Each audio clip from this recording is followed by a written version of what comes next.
How to make public profile on Snapchat in Nepali. नमस्कार साथीहरु, आजको यस भिडियोमा हामी स्न्यापच्याटमा कसरी पब्लिक प्रोफाइल बनाउने भनेर चाहिँ सिक्न गइरहेको छौं।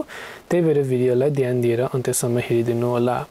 यदि तपाई स्न्यापच्याट एप चलाउनुहुन्छ र यहाँ चाहिँ तपाई आफ्नो पब्लिक प्रोफाइल क्रिएट गर्न चाहनु हुँदैछ भने चाहिँ स्न्यापच्याट एप खोलेर बिटमोजी एभाटार टप लेफ्टमा भएको यो आइकनमा ट्याप गर्नुहोस्।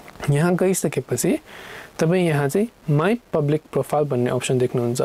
यदि तपाईले पहिला यो अप्सनमा केही गर्नु भएको छैन भने चाहिँ क्रिएट पब्लिक प्रोफाइल भन्ने अप्सन आउँछ, त्यहाँ तपाईले ट्याप गर्नुपर्ने हुन्छ।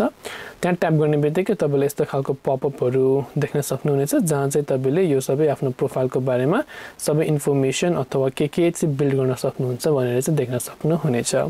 यसरी हजुरले आफ्नो स्न्यापच्याटमा पब्लिक प्रोफाइल बनाउन सक्नुहुन्छ। भिडियोलाई अन्त्यसम्म हेर्नु भएकोमा धन्यवाद। यस्तै भिडियोको लागि च्यानललाई लाइक, कमेन्ट र सब्स्क्राइब गरिदिन पनि नभुल्नु होला।